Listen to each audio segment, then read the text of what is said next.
All right, last one. We are going to look at this potential energy diagram, and it's giving us different things to label. So we're going to label it. For the following graph, label the activated complex, AC, okay?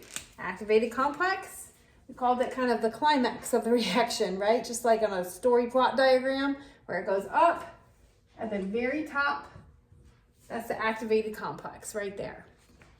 All right, next it says label the heat of reaction, okay? And it says to label it HR. We've been labeling it delta H, okay? So either way, you can label it either one.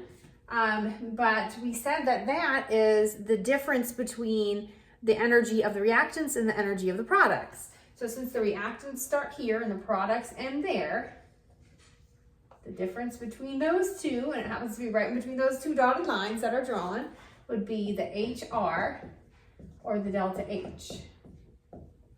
Okay. Next, the energy of the reactants, and it says to label that ER, energy of reactants.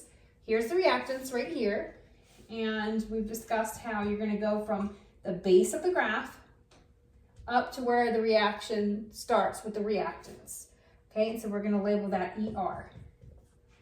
Okay, now remember, sometimes the problems will actually ask you for a number. Okay, it will only do that if there actually are numbers, right? So right now there's no numbers, but say this is 0 and this is 100. If you had to give a number, and that would be measured in joules, right? Because we're dealing with potential energy, which is measured in joules. So you would say the energy of the reactants is 100 joules. Okay, that's how you would say that. This one doesn't have numbers, so we don't have to give numbers, we just have to show what it is. Okay, and then it says the activation energy, we're going to label EA. All right, so activation energy is from wherever you start at the reactants up to the activated complex. Okay, so for these, you're just going to have to remember, you're going to have to memorize when it's energy, activation energy, that is from reactants to activated complex. When it's energy of reactants, it's from the base to the reactants, and so forth. Okay, so you just have to keep practicing these, going over them a couple times to remember which one is which. Okay, as long as you remember that, super easy, right? And you can read numbers off of a graph. So super easy kind of freebies if you know what's what in these diagrams. Okay, so the energy, which one were we working on now? All right, activation energy is whatever energy you start with reactants. So right here, reactants up to the activated complex. Okay, and in this particular diagram, it says to label that EA. All right, and then last but not least, we've got to label the energy of the products. So the energy of the products is going to be starting here at the products, or starting here, either one. So you start at the base, you go up to the products. Okay, not to be confused with heat of reaction, which is the difference between the reactants and the products. This one goes all the way down to the base of the graph.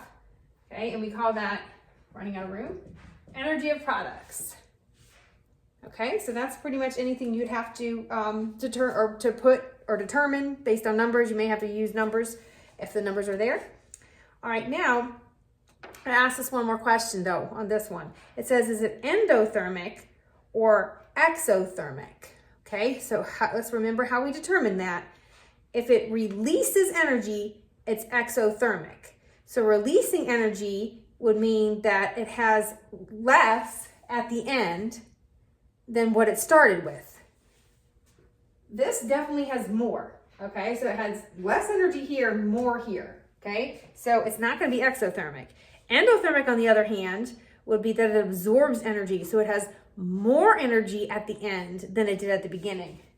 This is definitely more than this, okay? So we are going to 100% label this one endothermic because we can clearly see that it's absorbing energy and it has much more energy at the end than it did at the beginning. All right, thanks for sticking with me. That's today's lesson. Over. Good job. Go play in the snow.